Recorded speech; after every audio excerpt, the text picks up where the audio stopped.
All right, welcome to The Explainer. Today, we are diving deep into the story of a single article in India's constitution, an article that ended up shaping the destiny of an entire region for more than 70 years. To really get a handle on its power and all the controversy, we have to go back to the very beginning, back to the fire in which it was forged. It's a huge question, and it gets right to the very heart of the modern Indian state. And to get that answer, we've got to go all the way back to 1947, to a moment of incredible creation, but also absolute chaos, and this monumental challenge of knitting a country together. So let's just set the scene. It's 1947. The British are leaving, and British India is being partitioned. But alongside it, there's this other kind of fragmented India, a patchwork of 565 princely states. Every single one, from massive kingdoms to tiny territories, was facing this existential choice. Join India, join the new state of Pakistan, or, try to go it alone. Now, this was a massive undertaking. And through this masterful mix of diplomacy and, let's be honest, a lot of pressure, your classic carrot and stick approach, they got nearly every single state to join the Indian Union. But, there were a few holdouts. Three, in particular, proved to be a real headache: Junagadh, Hyderabad, and the most complex, the most tangled of them all, Kashmir. So, for Kashmir's ruler, Maharaja Hari Singh, this wasn't just some political calculation. No, this was about his very survival. His decision was absolutely fraught with peril, and he was caught between three totally different futures. I mean, just look at his options. Each one was a potential disaster. He's looking at India, right? And he sees this burgeoning democracy, and he's thinking, well, there goes my monarchy. But then, as a Hindu king ruling a Muslim-majority state, joining an Islamic Pakistan, that seemed just as risky. So what did he do? He stalled. He delayed, hoping against all odds that he could carve out an independent Kashmir.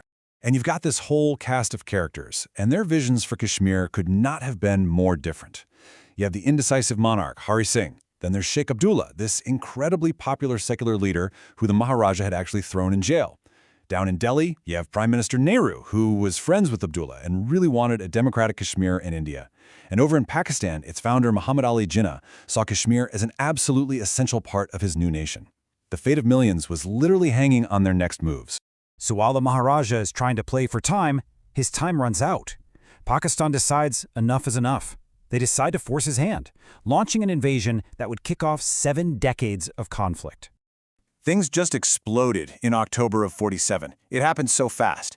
It all starts on October 20th, when thousands of tribal fighters, with backing from the Pakistani army, just pour across the border. Just 2 days later, they're already advancing on the capital, Srinagar. The Maharaja's own forces just completely fell apart, and his entire kingdom was right on the brink of collapse. The invaders weren't just marching, they were leaving a trail of absolute chaos behind them. A town called Baramulla was hit particularly hard. So, with his kingdom literally collapsing around him, the Maharaja does the only thing he can think of. He flees Srinagar and sends a desperate SOS to New Delhi, pleading for Indian troops to come and save him. But India's response, led by Governor General Lord Mountbatten, was crystal clear. Look, they said, we can't just send our army to defend a foreign country. That's not how this works. There was only one way India could possibly step in. Kashmir had to formally, legally, join India. And so, on October 26, 1947, with invaders practically at the gates of his capital, Maharaja Hari Singh signed the Instrument of Accession.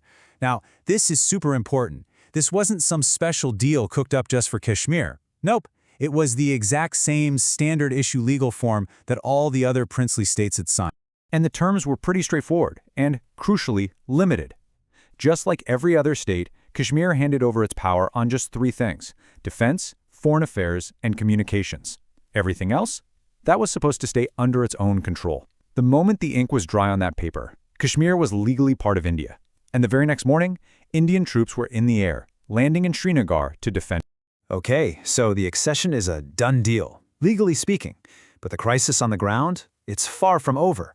And this ongoing mess leads to a whole new set of promises that would go on to shape Kashmir's future inside the constitution. And just a few days later, you have Prime Minister Nehru coming out and making this really significant public commitment. He basically says, look, the accession is legal, but our moral position is that the people of Kashmir should have the final say. He promised that as soon as peace was restored, they would hold a plebiscite, a popular vote to let the people decide their own fate.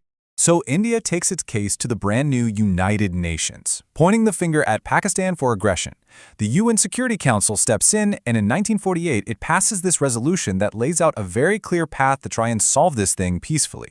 And the plan was very specific. It was a sequence. Step 1. Pakistan had to pull out all of its troops and the tribal forces. Step 2. After Pakistan did that, India would withdraw the majority of its troops. And Step 3. Only then, after both of those things happened, could a free and fair plebiscite take place. But here's the kicker. That first step, it never happened. Pakistan never withdrew its forces. The sequence was broken, and that plebiscite was put on hold indefinitely. So think about the situation India's in now. You have a state that's legally part of the country, but it's physically divided by a ceasefire line, and the promised vote is stuck in limbo. They needed some kind of constitutional bridge, a special arrangement to manage this completely unique relationship. And to build it, Kashmiri representatives, including Sheikh Abdullah, who is now free, joined India's Constitutional Assembly. And what they came up with was Article 370. And it's so important to know that right from the get-go, it was placed in the Constitution under the heading Temporary, Transitional, and Special Provisions. It was designed from day one to be a temporary fix, a bridge to get them through until the final status of the region could be sorted. But, as we all know, sometimes temporary things have a way of sticking around. And this temporary bridge, born from the chaos of 1947, ended up becoming the defining feature of Kashmir's relationship with India for the next 70 years, creating a political and legal reality that was totally unique. So what did this special status actually look like on the ground? Well, for starters, Jammu and Kashmir got to draft its own constitution and fly its own flag. These are powerful symbols of a unique identity. But here's the big one. The Indian Parliament's lawmaking power was strictly limited to only those 3 original subjects. If the central government wanted to apply almost any other Indian law, they needed a thumbs up, the explicit agreement of the state government. This created a kind of legal firewall that no other state in the country had. And so this article that was born out of a crisis, the one that was only meant to be a transitional fix, it just solidified. Over the decades, it became the very foundation of Kashmir's autonomy, a powerful symbol of its unique history, and the source of a political, legal, and emotional debate that has really never stopped.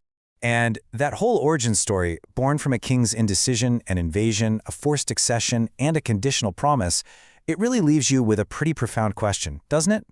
When a country is forged in a moment of crisis, and it makes these kinds of promises, are those promises meant to be timeless? Or are they, just like the crisis that created them, destined to be temporary?